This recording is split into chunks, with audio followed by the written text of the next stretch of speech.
EVM का बहुत बड़ा मुद्दा है। मैं तो आज भी एक केस लगा था सुप्रीम कोर्ट में, अनफॉर्चुनेटली फिर से उन्होंने एडजर्न कर दिया और मार्च में 3rd वीक में लगा दिया है।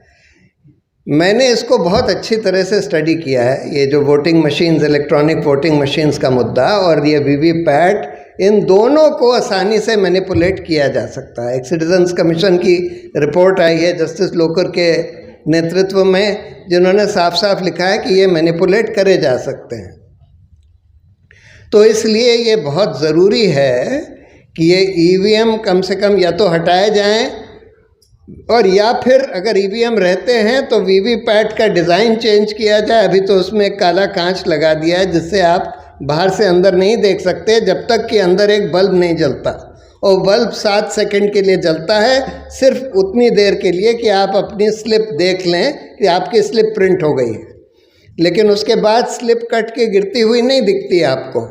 और जब लाइट बंद होती है उसके बाद उस वीवीपैट मशीन में क्या होता है, क्या चीज़ प्रिंट होती है, क्या सिग्नल कंट्रोल यूनिट में दिया जाता है, ये किसी को नहीं पता, क्योंकि उसमें जो सॉफ्टवेयर लोडेड है वो किसी को नहीं पता।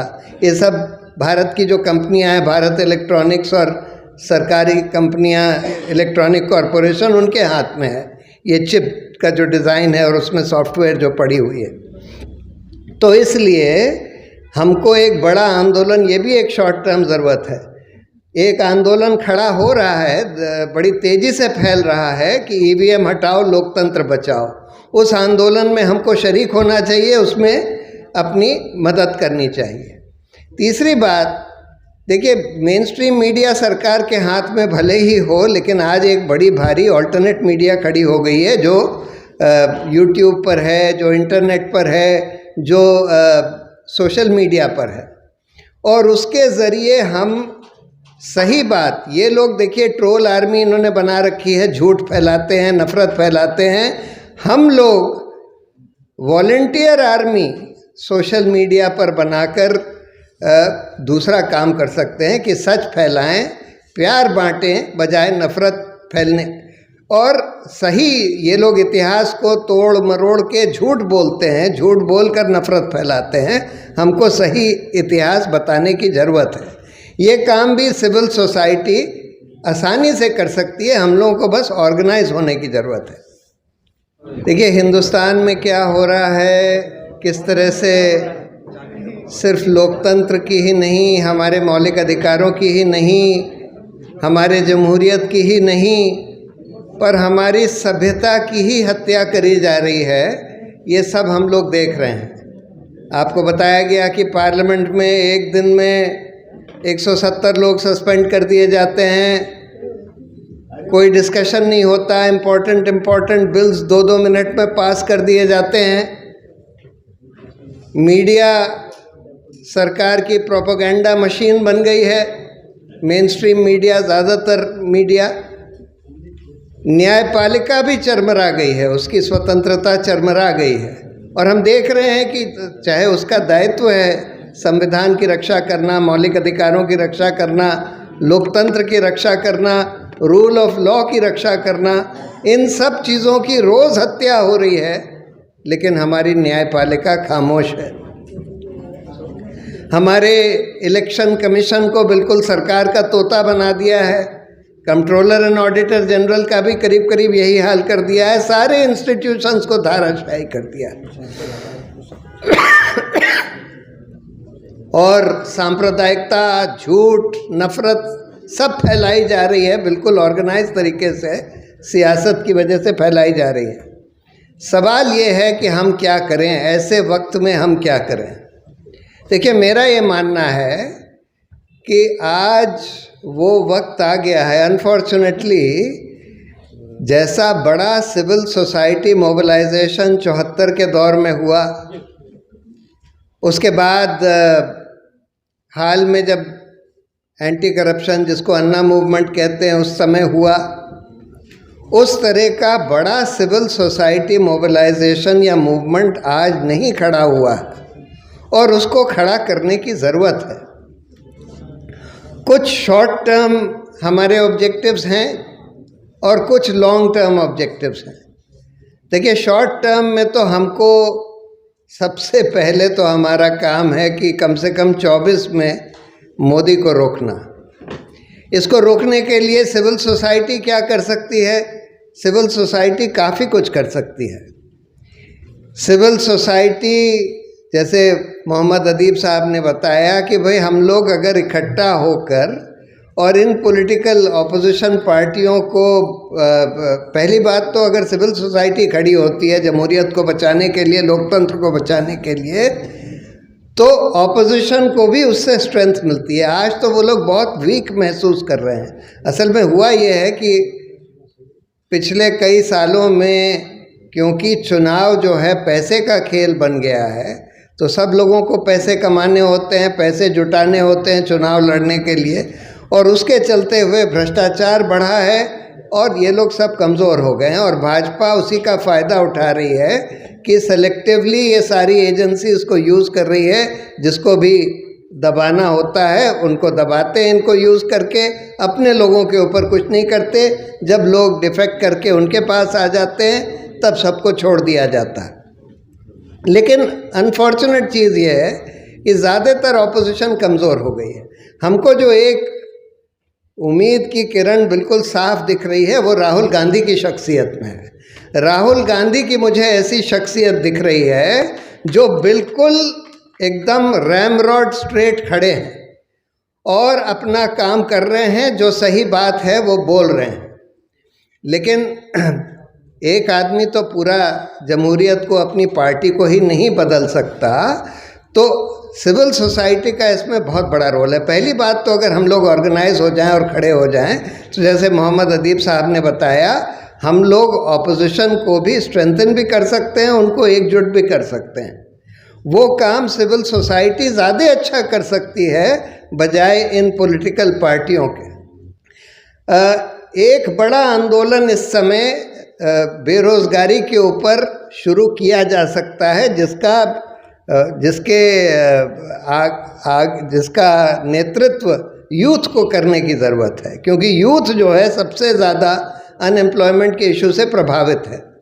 अनएम्प्लॉयमेंट का बहुत बड़ा मुद्दा है और बहुत तेज़ी से अनएम्प्लॉयमेंट बढ़ता जा रहा है, और इस पर एक बहुत बड़ा आंदोलन, जैसे कि एंटी करप्शन का आंदोलन हुआ था, उससे भी बड़ा आंदोलन आज बेरोज़गारी के ऊपर खड़ा किया जा सकता है।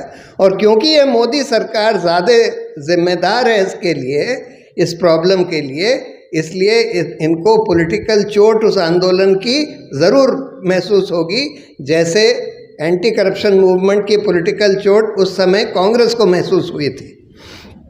तो ये भी काम सिविल सोसाइटी का है और हम लोग को करना चाहिए। ये शॉर्ट टर्म और लॉन्ग टर्म के बीच का है, लेकिन कुछ लॉन्ग टर्म काम है। देखिए, जब तक हम इलेक्टोरल रिफॉर्म्स नहीं करेंगे, जुडिशल रिफॉर्म्स नहीं करेंगे, बहुत सारे रिफॉर्म्स की ज़रूरत है।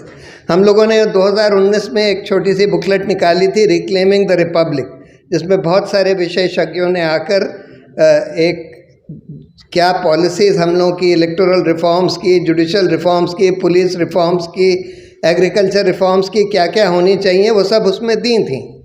उसको और रिफ़ाइन किया जा सकता है। ये लॉन्ग टर्म का काम है।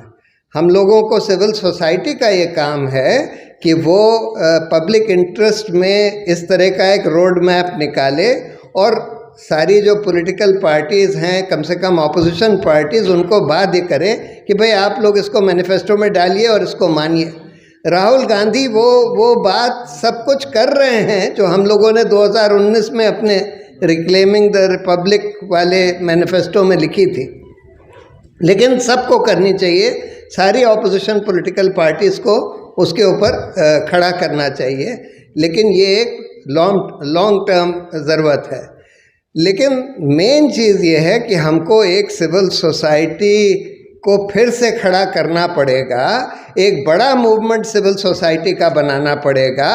और एक तो खैर ये कम्युनलिज्म वाला बहुत बड़ा इशू है, जिस पर हम लोग बहुत सारी चीज़ें कर सकते हैं। एक तो अपने सोशल मीडिया टीम को यूज़ करें इस नफ़रत को काटने के लिए, प्यार बांटने के लिए, असली इतिहास बताने के लिए। और दूसरी बात, हम लोग जो एक ये कम्युनल हार्मनी काउंसिल्स बनाए डिस्ट्रिक्ट बाय डिस्ट्रिक्ट, जिसमें कि उस डिस्ट्रिक्ट के जो मशहूर लोग हैं अलग अलग संप्रदाय के, जो जिनको लोग मानते हैं उन लोगों को हम इकट्ठा करें और उनके दो काम हों। पहला काम तो ये हो कि भाई जो इस तरह के फंक्शंस हैं जिसमें कि सारे कौमों के लोगों को बुलाकर सेलिब्रेट किया जा सकता है, वो काम करें। दूसरी बात, जहाँ जहाँ उनको दिखे कि भाई कोई दंगा करने वाले लोग कुछ कर रहे हैं, कुछ प्लानिंग कर रहे हैं या उन्होंने कुछ किया है, तो उस पर सबसे पहले तो लोगों को और पुलिस को आगाह करें और उसके बाद फिर उनके खिलाफ FIRs फाइल करें, उनका प्रोसिक्यूशन वगैरह करवाएं जिन्होंने दंगा करवाया है। तो ये सब काम भी सिविल सोसाइटी का है और हम लोगों को करना चाहिए। हम लोग कई बार ये अज्यूम करते हैं कि भाई पॉलिटिकल पार्टियां करेंगी और जब तक पॉलिटिकल पार्टी नहीं करेगी तो सिविल सोसाइटी नहीं बाहर आती, लेकिन हमको इसको रिवर्स करना है। सिविल सोसाइटी को इसके आगे रहना है और पॉलिटिकल पार्टियां आप देखेंगे कि पीछे पीछे आएंगे, क्योंकि वो अभी बहुत कमज़ोर हो चुके हैं। जब हम लोग बहुत सारे reforms, electoral reforms, judicial reforms वगैरह जब हम लोग करवा लेंगे, तब हो सकता है एक बार फिर से हमारी जो पॉलिटी है वो स्ट्रेंथन हो और पॉलिटिकल पार्टियां भी स्ट्रेंथन हो जाएं। तो लेकिन बॉटम लाइन यही है कि हम लोगों को मिलकर, ऑर्गेनाइज होकर एक बड़ा सिविल सोसाइटी, एक नहीं मतलब कई बड़े सिविल सोसाइटी मूवमेंट्स इस देश में खड़े करने हैं और वो कैंपेन्स करनी हैं जिनका मैंने उदाहरण दिया।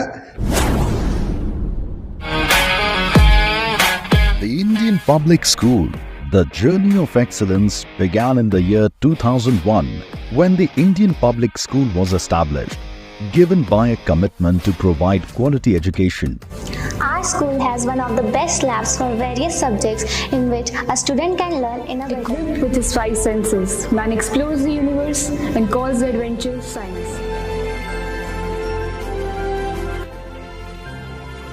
Chemistry is the key to understanding how things work around us. Books are the only true magic, as they teleport you to another world, and this is where magic. To acquire knowledge, one must study, but to acquire wisdom, one must observe.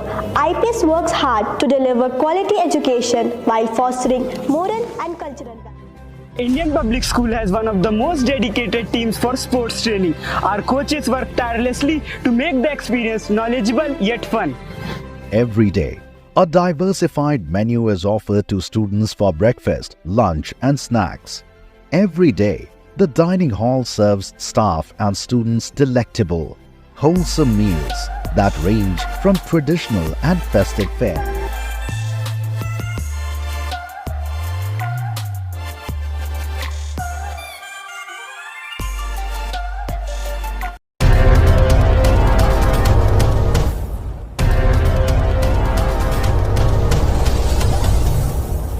Good morning friends, my name is Nitin Singh. I am from KIPM College of Engineering and Gita Gorakhpur. I want to tell you guys that now our college, KIPM College, is now NBA accredited in whole Purvanchal. आप सभी को मेरा सादर नमस्कार। मैं सौम्या राय KIPM college की छात्रा जो कि CSC ब्रांच में हूँ। आप सभी को मुझे बताते हुए बहुत ही गर्व महसूस हो रहा है कि हमारा कॉलेज KIPM टेक्निकल कैंपस जो कि अब NBA एक्रेडिटेड हो चुका है।